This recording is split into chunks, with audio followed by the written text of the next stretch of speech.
الله أكبر الله أكبر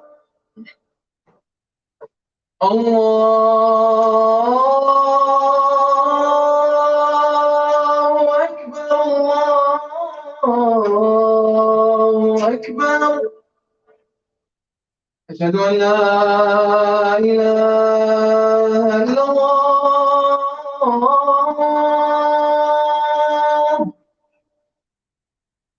أشهد أن لا إله إلا الله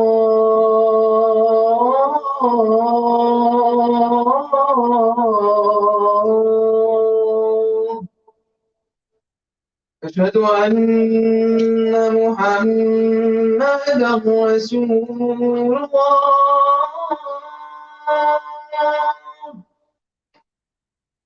أشهد أن محمدا رسول الله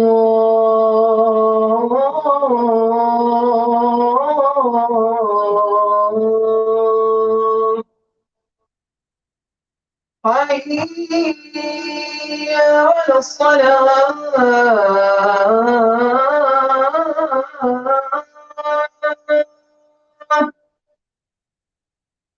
حي على الصلاة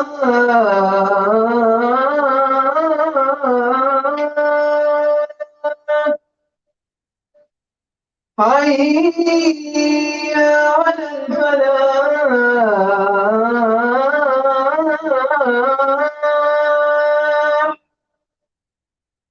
حي على الفلاح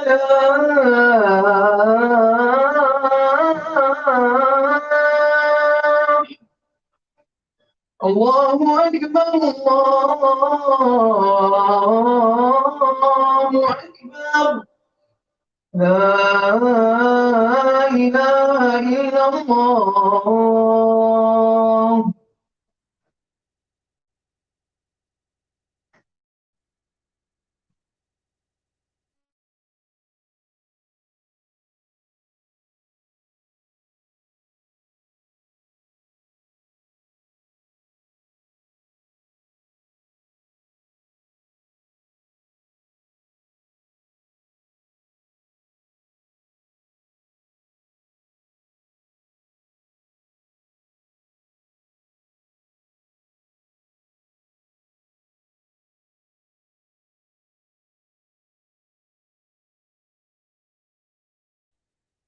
We don't even move a branch.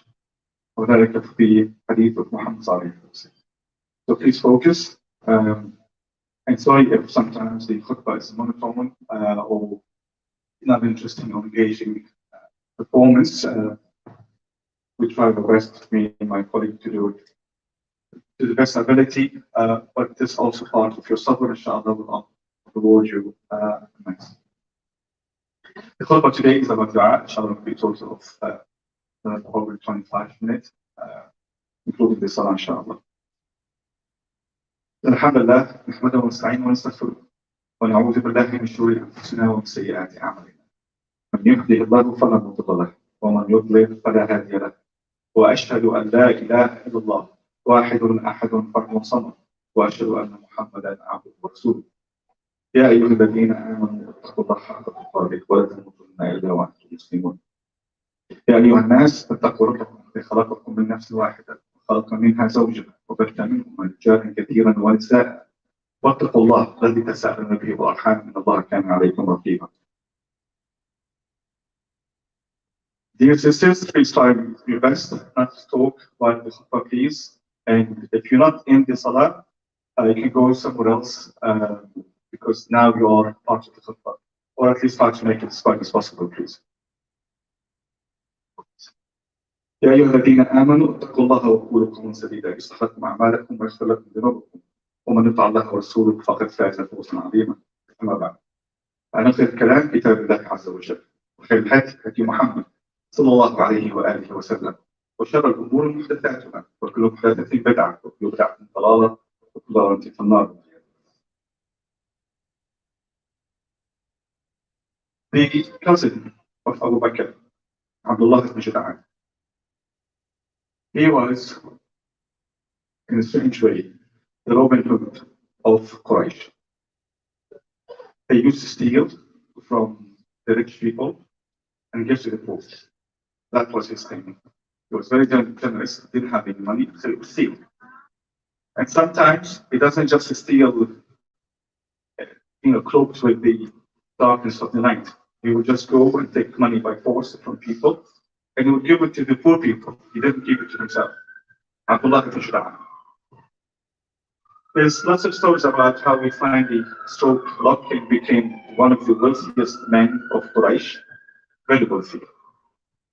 Unbelievably wealthy. And he became even more generous. The more money he's got, the more generous he would be. He was so generous to a point where the pot that he would put out for people to have food from, Muhammad sallallahu alaihi wasallam used to sit in the shadow of that pot in the noontime.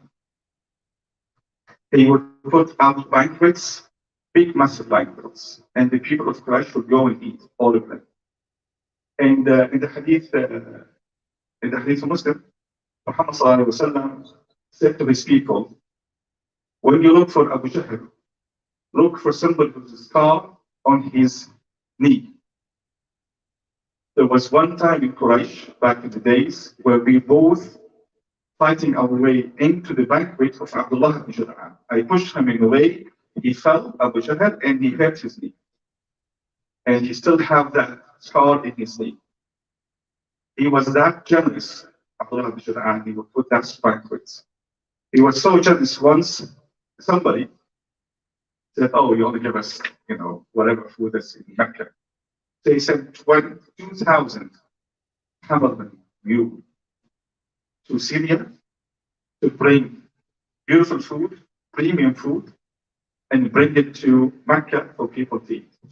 2,000 mule and camel. He was that generous. Aisha asked Muhammad sallallahu alaihi wasallam later, said, would Abdullah ibn Shura'an make it to heaven? He did not die as a Muslim. He said, no, he wouldn't. He never asked Allah Azza wa Jal once in his lifetime to forgive his sin. Not even once.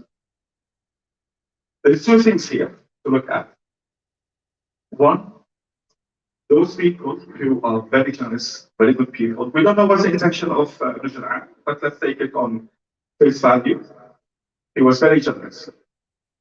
And we meet in our lifetime people who we think they're really good people on the face value, this is what we can judge upon, that they are very good people, philanthropists, who will give for charity everything, even the shirt on their back.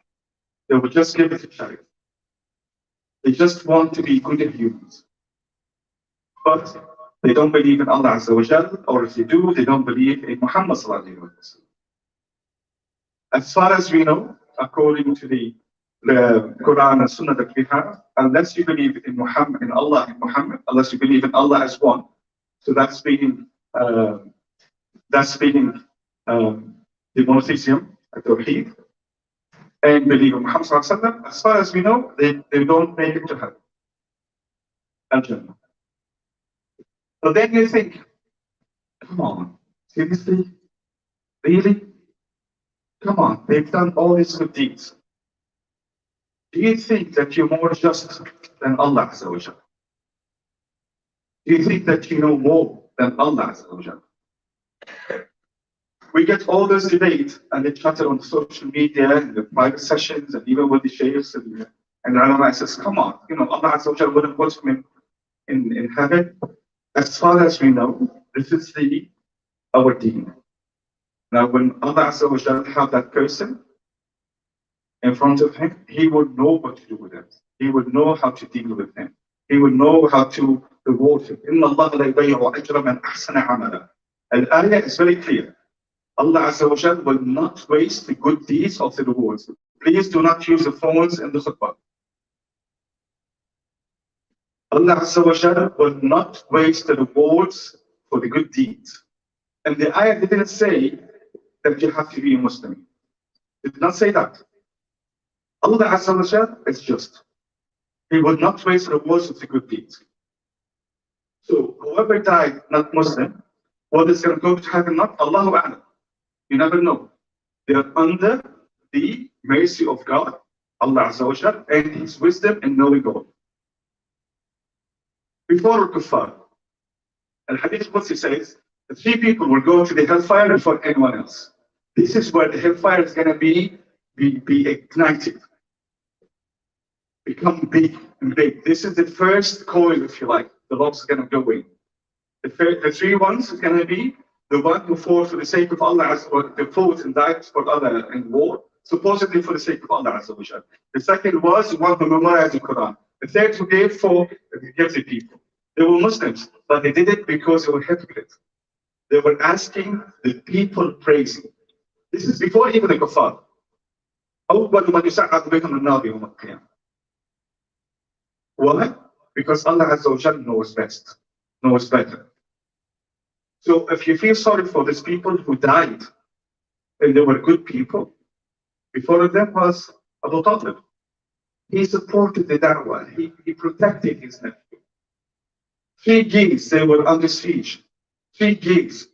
They would not allow the whole of the tribe, Bani Hashim, the whole of the tribe, the whole of the family, all of them, Muslim or not, they were boycotted, all of them. They had to eat the leaves of the trees, all of them, not just the Muslims. But as far as we know, unless you die as a Muslim, Allahu A'lam, you'll not go to heaven. But we don't know it's going to happen this way or not. So that's the first one. The second one, الدعاء. He did not pray to Allah. It's bad if you don't fast. It's terrible if you don't fast. Ramadan. You think, oh, it's long days, well, I don't know, I love my food. I'm addicted to smoking or coffee. I can't bear it without actually all day go without food. It's bad if you don't fast. It's bad if you don't give charity, the zakat. It's bad if you can't afford to go to Hajj, but you don't go. It's terrible. It's terrible if you don't pray. But you know what? The worst of them all, if you don't do dua to Allah. The worst of them all. The worst thing ever is to be a mushrik, but not al-kafir. And after that, if you do shahada, the worst of them all, if you don't thank Allah Azza wa Jalla. That's the worst. إن الله عند ظن عبدي. Allah Azza wa Jalla says, أنا عند ظن عبدي. So Allah Azza wa Jalla says, I am what you think of me. So you think that you play me, I will give you, I'll grant you, I'll reward you. He will do in His own wisdom. But if you think, well, you know, Allah, no, even if I play, Allah Azza wa Jalla will not give. Well, that's the hadith. So Allah, what you think of Him in His wisdom. But if you don't pray to Allah Azza wa Jalla, if you don't tad'u Allah Azza wa Jalla, that's the worst thing. Because you do it one of two. You either do it out of kibr, وَالْعِيَاذُ بِاللَّهِ. And then, al-hadith also, nobody will go into heaven if they have as much as a dharra. The dharra in the Lugha is the ant. So they think, in their culture, the Arabs thought the smallest thing they can think of is the ant. So when they say a dharra, so that's for me the ant. It's the smallest thing they can think of. Now we know it's the atom and what have you. And even that's just divided. But the smallest thing, even the smallest ever you can think of in terms of volume. If you have kibr in your heart, if you have that pride that will make you cocky, if you have the smallest part of it in your heart, you will not go into heaven until you purified out of this. If you do that, if you don't do dua, part of it is because maybe you don't believe Allah Azza wa Jalla will reward you, but part of it you think, I don't need to dua. I'll do and work and I'll make it on my own. Many people, including Qarun, back in the days, he thought that he did it on his own, without the help of anybody. And many times you speak with people who says, I did it on my own. They completely boycott the social advantage they have with their parents, the social advantage they have maybe with their country being supported, the social advantage they have with the circumstances, the people who also supported them during their lifetime, the lecturers, the people who came out of nowhere came and supported them, they taught them, they were kind to them. They said, I did it on my own. That's completely boycotting everything. All the reasons Allah Azza wa Jal showed them and helped them along the way. Like قالوا إنما أوتيت على علم من عندي. So that's I did on my own. That's a kibr. The worst thing that you can do is that don't do dua and have that kibr. The second part, the third part. So one part to do with it because Allah Azza wa Jal will not reward you. The second part will be maybe you'll have kibr. The third part could be because the shaitan keeps distracting you. Like he would do that with distracting you with salah and other ibadah. It distracts you. You don't think of the salah. So many times I've seen it on my own eyes. Somebody struggling through their life and with a whatever struggle. And one of the brothers put his hand on his shoulder and says, bro, pray. You know, ask Allah to help you with this. And he said, SubhanAllah, you're right, brother. And start praying to Allah. He would distract you. Umar ibn Khattab used to say, I'm not concerned if I'm gonna be if I ask Allah Azza wa Jal, He will give me. I know He will. My concern is to ask Allah Azza wa Jal in the first place. Because Shaitan will distract me with all sorts of things, not to ask Allah Azza wa Jal. Maybe to think maybe I should do it this way or the other way. They didn't think to be, all the reasons, all the causes, and go to Allah Azza wa Jal and ask Him for His help and His mercy. And to show me the right way. Musa, when he was faced with there's nowhere else to go. Nowhere else to go. And then his flock, his people says, "Inna lamudrakun." The army of Pharaoh, they're gonna catch us. Says, "Inna Allah ma'i, lan yudayya'ni." Allah Azza wa Jal is with me, and Allah Azza wa Jal will not leave me. And a miracle happened. He believed that Allah Azza wa Jal will not leave him be. He promised him He will help him and support him. When he asked him to go and ask Pharaoh to call him to Allah Azza wa Jal and to believe in him, he says, Nima. He believed that Allah Azza wa Jal would not leave him. Ana 'inda dhanni 'abdi bi. And Allah Azza wa Jal says, the only time when He addressed the people directly, ادعوني أستجب لكم. Pray, ask. And sometimes people get stuck on how do I pray to Allah Azza wa Jal? How do I ask Allah Azza wa Jal? Do I have to say a certain words, certain terms, do it in a certain way? And there is certain ways and certain things. But you know what? Don't let it stop you. Just do it. Just ask. Learn how to do it. Learn about the Ism Allah Azza wa Jal and الكبير, the one that if you call Allah Azza wa Jal with that name, you will be asked, you will be answered. But there's a few people that Allah Azza wa Jal would not return them, would not stop their dua. One of them, الدعاء والخير. If you pray for your brothers and sisters without them knowing, you pray for them, Allah Azza wa Jal will work with the same. Because you have the angel says, Ameen, for you. ولكن مثل ما دعوت. So you pray, you want money, you want hardship, you want money. You pray to Allah Azza wa Jal, may Allah Azza wa Jal give the people who needs the money for all your brothers and sisters. So the angel will come and say, and you too. And Allah Azza wa Jal will reward you, will give you that money. Pray, simple pray.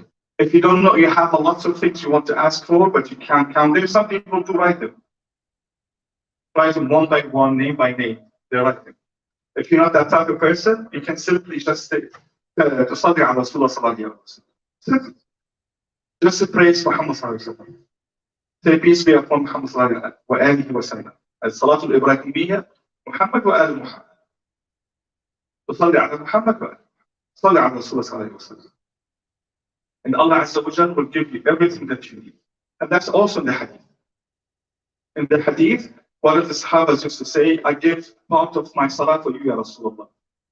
Muhammad says, if you want to do more, do more.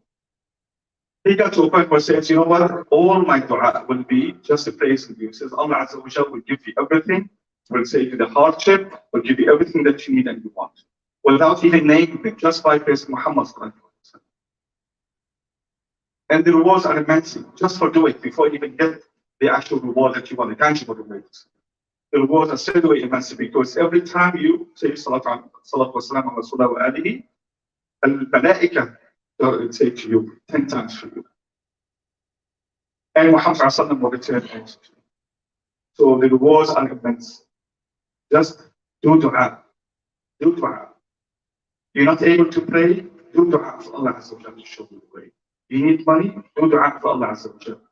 You have a certain addiction that you want to get off. You have a certain sin that you keep doing. You have a certain obstacle that's going to come over. Do dua to Allah Azza wa Jalla. The guy who killed the 100 souls was trying his best to get out of what he is. Was trying his best. And Allah Azza wa Jalla rewarded him for him trying his best. When you start doing the dua, this is you start doing your best to get out of where you are. Some people miss Ramadan because they cannot fast. Pray to Allah Azza wa Jalla that you do Ramadan. You want to memorize the Quran? Pray to Allah Azza wa Jalla memorize anything. Pray to Allah Azza wa Jalla. Pray to Allah Azza wa Jalla to do all the 5 pillars. Not just the salah. Pray, pray, pray. أقول قولي هذا وأستغفر.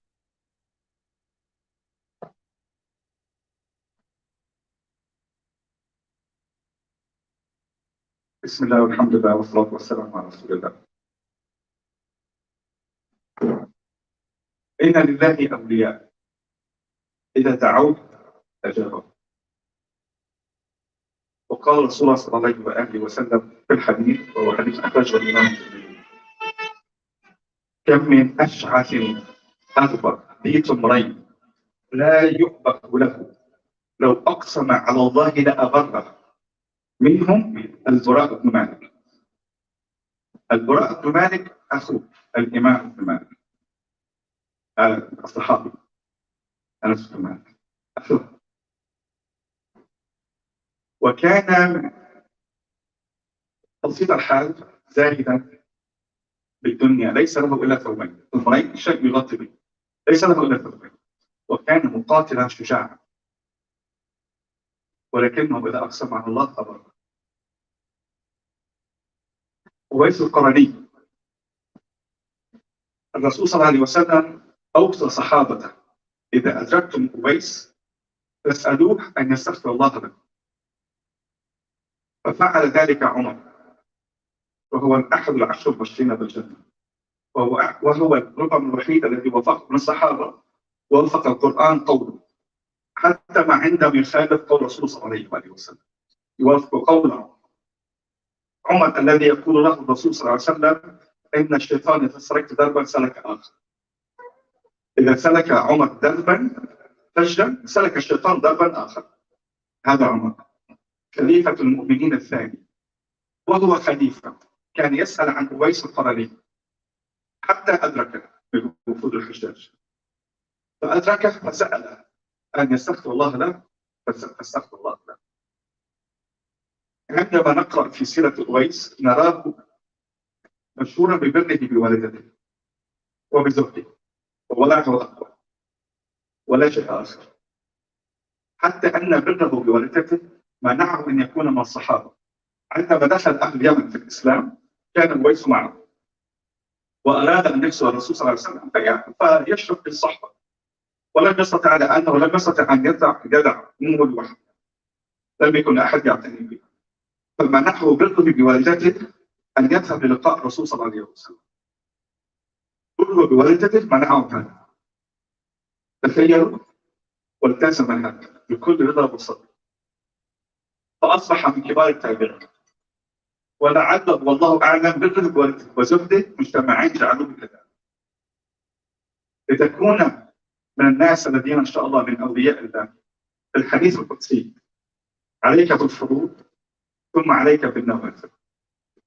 أحب ما يحب الله عز وجل من عبده ألا أذكره، ثم بعد ذلك ما زال عبدي تقرب إلي بالنوافل حتى أحبه. وفي الحديث بلال بن رباح، بلال بن رباح الرسول صلى الله عليه وسلم قال: إني لا أسمع وقع شراكك في الجنة، وقع شراكك وراء شراك نعلك في الجنة. أي الرسول صلى الله عليه وسلم وهو من الوفد الأول الذي يدخل في الجنة، بلال وراءه ومعه، والرسول يعلم حال بلال. بلال لم يكن مشهورا إلا بأمرين: أحدهم وهو صبره على التوحيد عندما حملوه أثقلوه وعذبوه قريش ليعود عن الإسلام ولم يفعل، فثبت على هذا. ومشهود أنه مؤذن الرسول صلى الله عليه وسلم، لم يشهد له بأي شيء آخر، لا في القيام، لا في الكرم في المال، لا في الجاه، لا في الفقه والتوحيد، لا في الفقه عفوا وتعليم الناس والفتوى، لم يشهد بشيء آخر. فلما سأله الرسول صلى الله عليه وسلم قالوا: بماذا يا بلال؟ يعلم حاله، بماذا يا بلال؟ قال: والله يا رسول الله ما عندي شيء بعمل زين. البلد فيه. فلما نظر في حاله بلال قال: يا رسول الله ما عندي الا امر واحد بعمل زين فقط، هو الفرائض. ما في الا واحد بعمل شيء زين، فهو دائما على الوضوء. واذا انتقض وضوئي توضأت وصليت ركعتين لله عز وجل. كلمه قال له: فبتت. تخيل هذا الفعل الصغير، النافله الصغيره هذه، من بعد الثبات على التوحيد ومن بعد الفرائض هذه، فكان من اول من دخل الجنه بهذه. الرسول صلى الله عليه وسلم ما قال له بثباتك في قريش في ايام مكه، ما قال له يا، قال له ثبت هذه فقط، انه انت ركعتين عم تصير كل منطقه وضوءك عم تفضل وتصلي ركعتين. فالله عز وجل يدرك حبه ان شاء الله، ويدرك تكون من اولياء الله عز وجل بانك تقوم بالفرائض ثم تاتي بالنوافل. وخير الاعوام وخير الاعمال ادومها وان قل. مثلا باوند واحد زي ديبت تتبرع فيه كل شهر لجمعيه خيريه، باوند واحد، فذاك هذا من الاعمال ادومها وان قل. باوند واحد، ايعجز احدكم ان يتبرع بباوند واحد ذلك ديبت فذاك مره في الشهر، مره واحده، باوند واحد، اقل من فنجان قهوه. خير الاعمال اقلها، خير الاعمال ادومها وان قل. اللهم علمنا ما ينفعنا وانفعنا بما علمتنا يا رب العالمين. اللهم صل وسلم على عبدك ورسولك محمد البشير النذير والسراج المنير، وارض اللهم عن الخلفاء الراشدين المهديين وعن بقيه الصحابه والتابعين وتابعي التابعين وتابعوا احسان الى يوم الدين، وعنا معهم بعفوك وكرمك واحسانك يا ارحم الراحمين. اللهم انا نعوذ بك من الهم والغم والحزن والعجز والضعف والكسل وضلع الدين وغلبه الرجال. اللهم ادفع عنا الغلاء والرياء والربا والزنا والزلازل والمحن وسوء الفتن ما ظهر منها ومن بطن يا رب العالمين. اللهم اهدنا في اوطاننا واصلح امورنا وولاة امورنا. اللهم اجعلهم واجعلنا ولاة مهتدين صالحين مصلحين. اللهم ارزقهم وارزقنا البطانة الصالحة الناصحة يا حي يا قيوم. اللهم اعز الاسلام والمسلمين.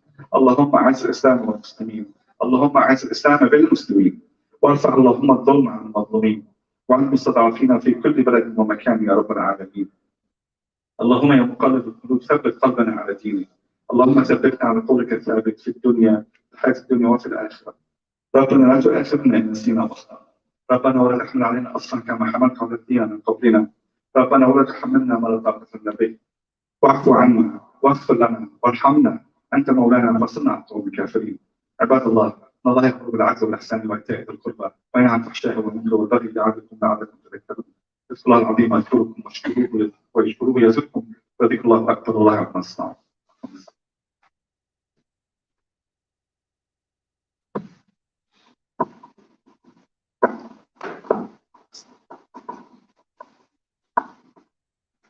الله أكبر الله أكبر، أشهد أن لا إله إلا الله، أشهد أن محمدا رسول الله. حي على الصلاة حي على الفلاح، قد قامت الصلاة قد قامت الصلاة. الله أكبر الله أكبر، لا إله إلا الله.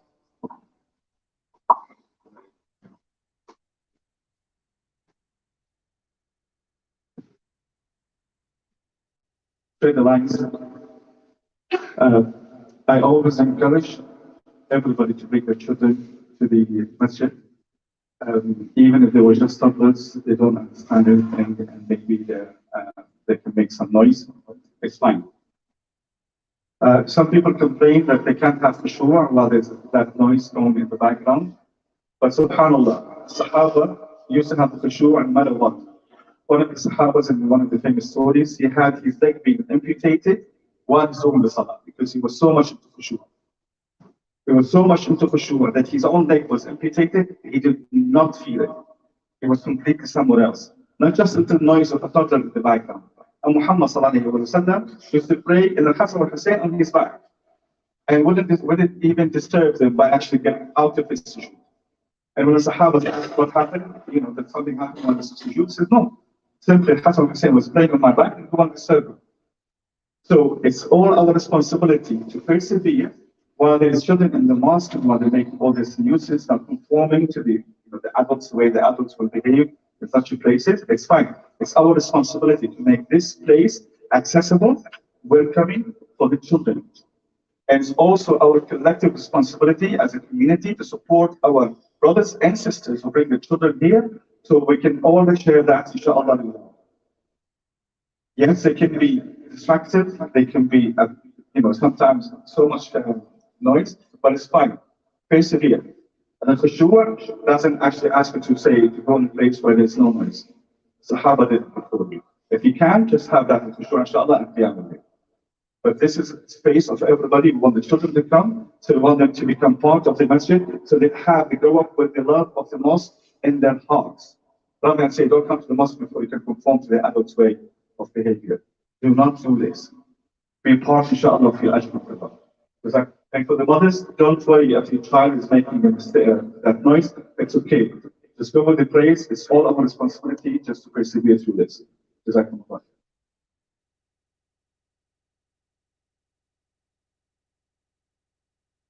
صلوا صلاة مودع. الله أكبر. الله أكبر.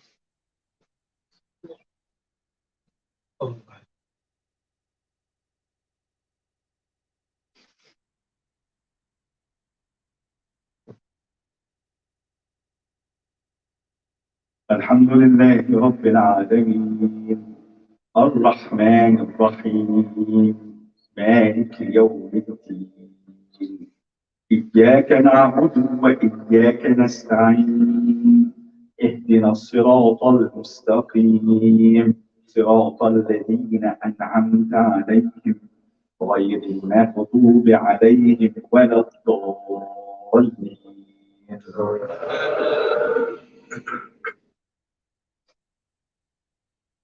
بسم الله الرحمن الرحيم والضحى والليل إذا سجى ما ودعك ربك وما قلى وللآخرة خير لك من الأولى ولسوف يعطيك ربك فترضى ألم يجدك يتيما فآوى ووجدك ضالا فهدى ووجدك عائلا فأغنى فأما اليتيم فلا تقهر وأما السائل فلا تنهر وأما بنعمة ربك فحدث. الله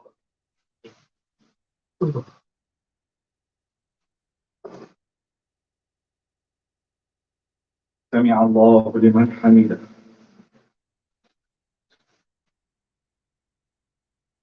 الله أكبر.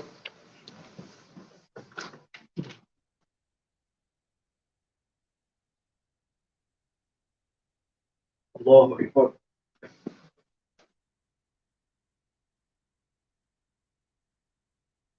الله أكبر.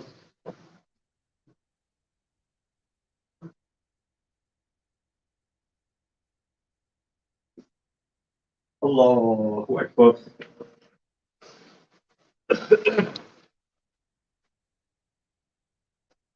الحمد لله رب العالمين الرحمن الرحيم مالك يوم الدين إياك نعبد وإياك نستعين اهدنا الصراط المستقيم صراط الذين أنعمت عليهم غير المغضوب عليهم ولا الضالين.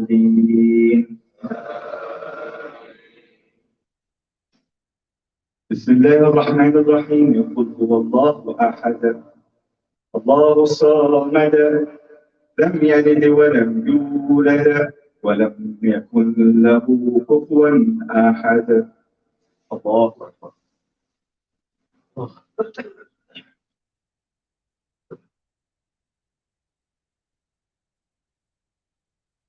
سمع الله لمن حمده.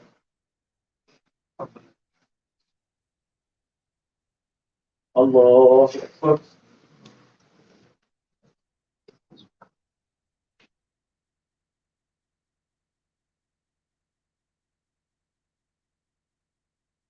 الله أكبر.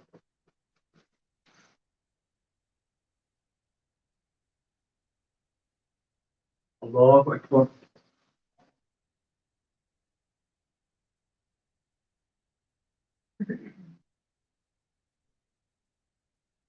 الله أكبر.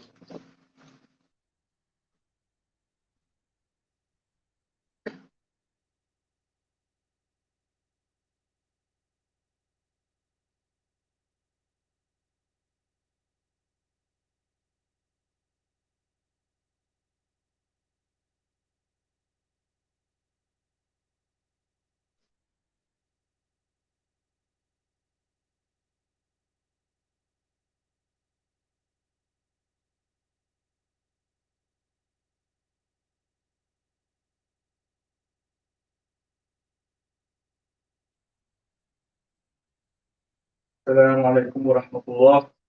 السلام عليكم ورحمة الله.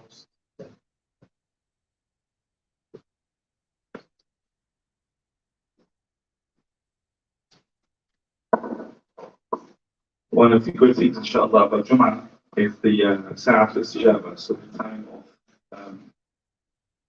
granting your dua. So don't forget this great opportunity. This is a Friday, alhamdulillah. Most of the authentic narrations, it's between al-Asr and al-Maghrib. So try your best to make dua. And as I said, if you don't have a certain dua in mind, you all have needs just to salli wa sallim ala Muhammad wa alihi. Assalamu alaikum wa rahmatullah. So just a quick announcement. Inshallah, next week on Saturday, on the 24th of September, there's going to be a basic life support session here at ISOC for both the brothers and sisters. This is involving things, learning things like how to do CPR, how to treat an unconscious patient, and how to manage children. And so it will roughly take about 2 hours of your time, inshallah, and we'll teach you the skills how to deal with stuff like this in the community. For anyone interested, there's leaflets outside if you want to take one on your way out. And these sessions won't just take place at the ISOC, so if you live far away, you can check with your local mosque, inshallah, they'll also be doing similar sessions. So yeah, this will be again next week, Saturday, 24th of September, after the Dhuhr prayer, inshallah. Oh yeah, inshallah today as well, the Quran circle will resume, so that's at 6:30, inshallah, and that will be resuming with it.